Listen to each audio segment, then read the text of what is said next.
जय श्री हरि। जय माता महालक्ष्मी। आज हम सुनने जा रहे हैं मार्गशीर्ष माह की पावन पूर्णिमा व्रत कथा। शास्त्रों में कहा गया है कि कार्तिक के बाद आने वाला यह मार्गशीर्ष मास स्वयं भगवान श्री कृष्ण का प्रिय मास माना गया है। इस मास की पूर्णिमा का व्रत करने से जीवन के सभी दुख दूर होते हैं और घर परिवार में धन, सौभाग्य, शांति और सुख का वास होता है। इस दिन दत्तात्रेय भगवान, श्रीहरि, विष्णु, महालक्ष्मी और चंद्रदेव सभी की पूजा का विशेष फल बताया गया है। अब आइए कथा प्रारंभ करते हैं। बहुत समय पहले एक नगर में सोमदत्त नाम का एक गरीब किंतु अत्यंत धर्मात्मा ब्राह्मण रहता था। उसका जीवन कठिनाइयों से भरा था। घर की स्थिति इतनी खराब थी कि कभी कभी तो परिवार को एक समय का भोजन भी नसीब नहीं होता था। कपड़े पुराने, घर जर्जर और जीवन में एक गहरी निराशा। परंतु एक चीज थी जो उसके पास भरपूर थी, भगवान के प्रति अटूट भक्ति। सोमदत्त रोज नदी के तट जाता, जल भरकर लाता और भगवान विष्णु की पूजा करता। उसके पास पूजा सामग्री भी बहुत कम थी, फिर भी वह मन से भगवान को याद करता था। धीरे धीरे गरीबी का प्रभाव इतना बढ़ गया कि उसके मन में चिंता घर करने लगी। परिवार वाले भी निराश रहने लगे। लेकिन सोमदत्त ने अपना विश्वास कभी नहीं खोया। एक दिन मार्गशीर्ष मास चल रहा था।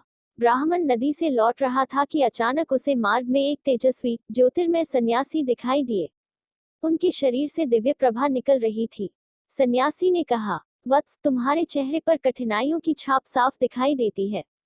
परंतु चिंता मत करो, मार्गशीर्ष मास की पूर्णिमा निकट है। उस दिन तुम विधिपूर्वक व्रत और पूजन करो, कथा सुनो और दिव्य दीपदान करो। भगवान श्री विष्णु और माता लक्ष्मी अवश्य प्रसन्न होंगी। ब्राह्मण ने हाथ जोड़कर पूछा, गुरुदेव, मेरे पास तो पूजा का कोई सामान भी नहीं है। कैसे करूं पूजा? सन्यासी मुस्कुराए और बोले, भक्ति में सामग्री नहीं, भावना देखी जाती है। स्वच्छ जल, तुलसी और सच्चा मन हो तो भगवान तुरंत प्रसन्न हो जाते हैं। इतना कहकर वे सन्यासी अचानक ओझल हो गए। ब्राह्मण समझ गया कि यह कोई साधारण व्यक्ति नहीं, बल्कि स्वयं दत्तात्रेय भगवान का दिव्य रूप था। मार्गशीर्ष पूर्णिमा का दिन आया। सुबह जल्दी उठकर ब्राह्मण ने स्नान किया, घर को साफ किया और एक छोटा सा स्थान पूजा के लिए तैयार किया। उसके पास केवल नदी से लाया स्वच्छ जल, कुछ फूल, तुलसी दल और मिट्टी का एक छोटा दीपक था। लेकिन उसका मन अत्यंत शांत था। उसने पहले चंद्रदेव का ध्यान किया, फिर भगवान विष्णु की पूजा की और अंत में माता लक्ष्मी का स्मरण। उसने संकल्प लिया, हे प्रभु, मेरे पास कुछ नहीं, पर मेरा मन पूरी तरह आपकी शरण में है। कृपा करें। भगवान का दिव्य प्रकट होना, कथा का चरम।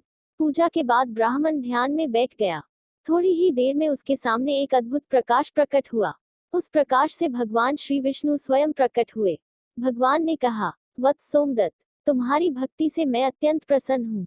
तुमने गरीबी में भी श्रद्धा नहीं छोड़ी, इसलिए आज मैं तुम्हें वरदान देता हूँ। तभी उनके साथ माता लक्ष्मी भी प्रकट हुई। उनका रूप इतना तेजस्वी था कि ब्राह्मण की आंखें झुक गईं। माता बोली, प्रिय भक्त, आज से तुम्हारे जीवन से अभाव दूर होंगे। यह स्वर्ण कलश मैं तुम्हें देती हूँ। यह कलश अन्न से कभी खाली नहीं होगा। ब्राह्मण भाव विभोर होकर भगवान और माता को नमन करने लगा। अगले ही दिन से ब्राह्मण के जीवन में अद्भुत परिवर्तन होने लगे। उसके घर में अन्न, वस्त्र, धन और सुख संपत्ति आने लगी। परिवार में खुशियां लौट आईं। लोग उसकी दानशीलता की प्रशंसा करने लगे। धीरे धीरे वह नगर का सबसे सम्मानित और धर्मात्मा व्यक्ति बन गया। उसने हर मार्गशीर्ष पूर्णिमा का व्रत बड़े नियम से करना शुरू कर दिया। नगरवासी भी उसकी कथा सुनकर इस व्रत को करने लगे और सभी के जीवन में सुख समृद्धि आने लगी। यह कथा हमें बताती है कि भक्ति में सामग्री नहीं, भावना महत्वपूर्ण है। सच्चे मन से की गई पूजा हमेशा फल देती है। मार्गशीर्ष पूर्णिमा का व्रत जीवन के कष्ट दूर करता है। माता लक्ष्मी वही निवास करती हैं जहां परिश्रम, भक्ति, सत्यता होती है। मार्गशीर्ष पूर्णिमा के दिन किए गए व्रत और पूजा से दरिद्रता दूर होती है, मानसिक तनाव दूर होता है, धन वैभव में वृद्धि होती है, चंद्र दोष शांत होता है, दत्तात्रेय एवं श्रीहरि की कृपा प्राप्त होती है, परिवार में सुख, शांति, प्रेम और सौहार्द बढ़ता है, व्यापार व्यवसाय में उन्नति होती है। जो भक्त दूध, खीर, तिल, गुड़, दीपदान और दान पुण्य करते हैं उन्हें विशेष फल प्राप्त होता है। अंत में यही प्रार्थना, हे भगवान विष्णु, हे माता लक्ष्मी, हे दत्तात्रेय प्रभु, आपकी कृपा से सबके जीवन में समृद्धि, शांति और सुख का वास हो।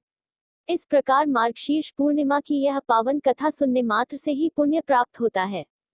जो भी भक्त इस व्रत को पूरी श्रद्धा और भक्ति से करते हैं, उनके जीवन के सभी कष्ट दूर होते हैं और सुख संपत्ति बढ़ती है।